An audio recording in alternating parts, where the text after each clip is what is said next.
Good morning everyone, it's Mike from PC Classic Cars back with another test drive video. Today we are in this really cool 1953 Chevrolet 3100 5-window truck. Give it a chance to warm up here a little bit before we take it on our normal test drive.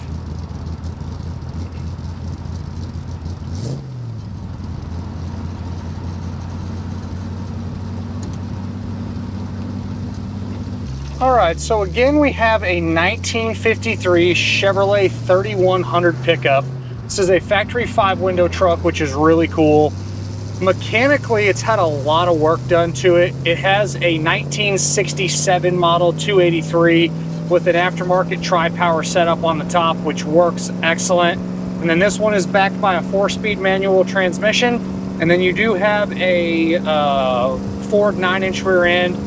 What is really special about this one is it will cruise at 65 miles an hour. Usually these trucks are not designed to do that, but it has a aftermarket Mustang 2 front clip, manual disc brakes in the front, and then this one does have power steering, so it makes it a whole lot more user-friendly than these trucks generally are.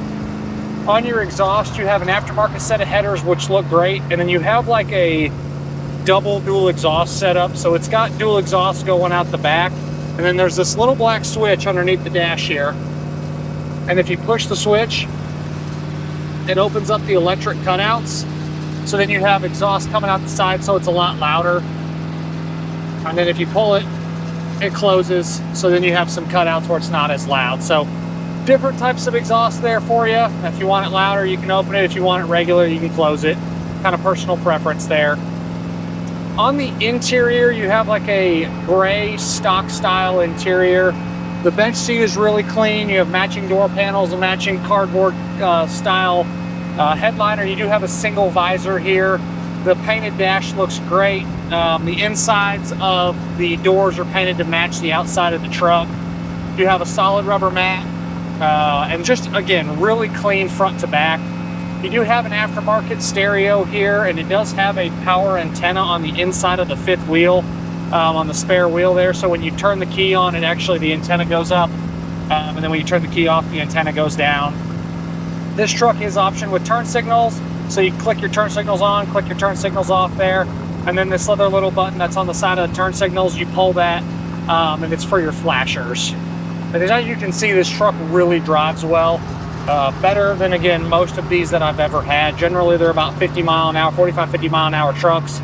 And then this one that will cruise at 65 is just unusual for one of these. The couple items that are not working is your speedometer is not doing anything. And then your washer sprayer fluids for the wipers do not work. But the wipers themselves function great. You do have an aftermarket tack on the top of the column there, which works. Horn works. Fuel gauge is looking to read correct. And then good temperature, it's not overheating. It does have an aftermarket radiator in it, so it stays cool. And just, again, a really ironed out pickup. You have an aftermarket speaker on each side of underneath the dash. And then this fuel tank is still inside the cab behind the seat here.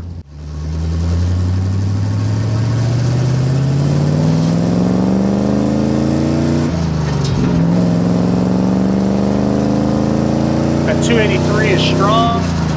Transmission is super easy to shift. Clutch feels great. I don't know if I've ever passed anybody in a 3100, but we're probably about to because this guy's going slow.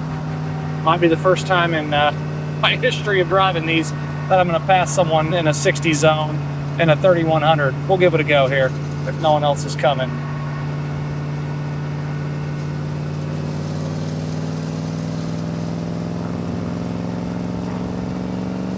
Might be the first in the history of 3100s where we pass a later model truck.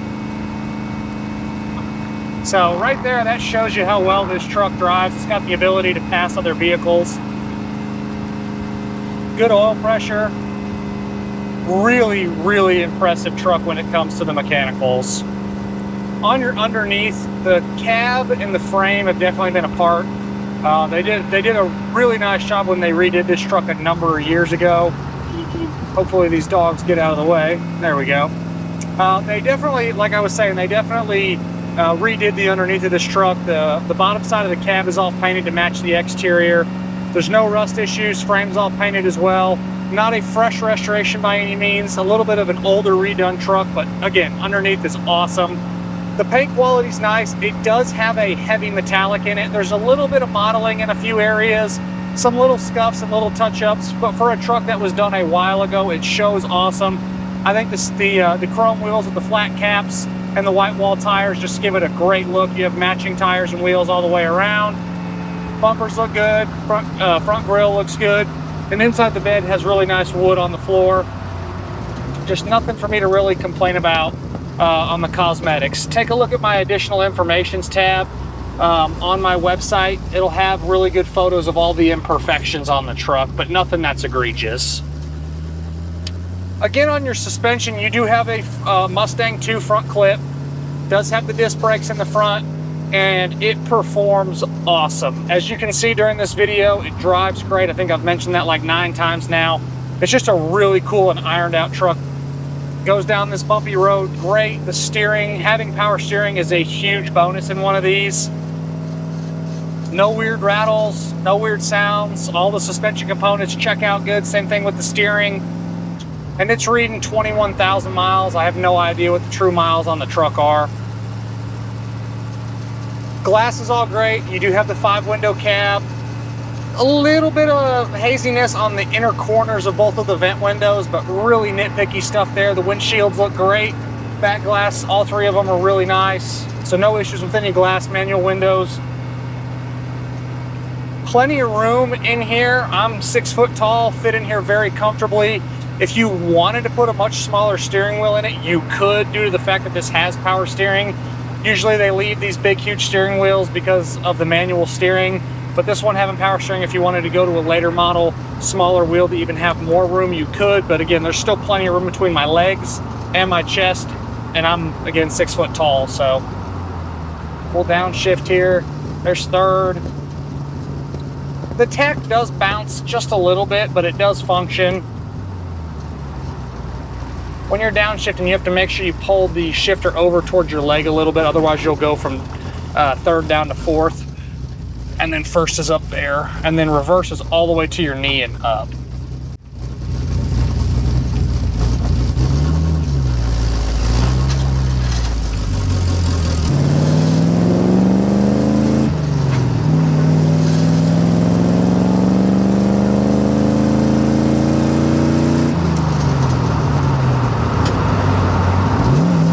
Third. And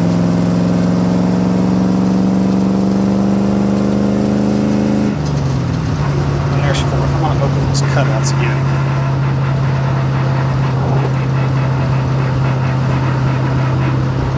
So there's the cutouts open. We'll downshift to third so you guys can hear them a little bit better. So you can hear the exhaust is quite a bit louder there. It actually sounds really good. And then we're in fourth and you really don't hear the exhaust. It might not actually be as loud in the video with the cutouts open due to the exhaust being exited on the side, and my microphone is in the back by the rear exhaust. So I will say when you have the cutouts open, the exhaust is definitely louder. Either way, it sounds good. I personally like them closed, but that's, again, personal preference. Really, really cool 3100 truck. One of the best driving ones I've had in a while. All of the cool options on it, having the tri-power setup, that's just a unique thing. As always, I appreciate y'all stopping in to watch another one of my test drive videos. If there's ever anything else that y'all want to see, don't hesitate to leave a comment or reach out to me directly. Make sure you check out the virtual description video on my website along with the additional informations tab. It's going to have a screenshot of the Does It Work section along with photos of imperfections. Both of those are going to be posted on my website, PCClassicCars.com. And I will see you guys on the next test drive video. Thanks again for watching, and have a great rest of your day and a nice weekend.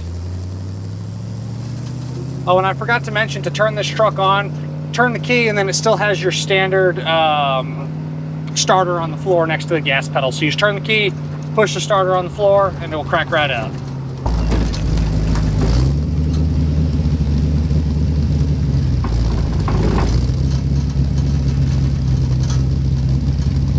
We'll open those cutouts for you one more time so we can rev it up.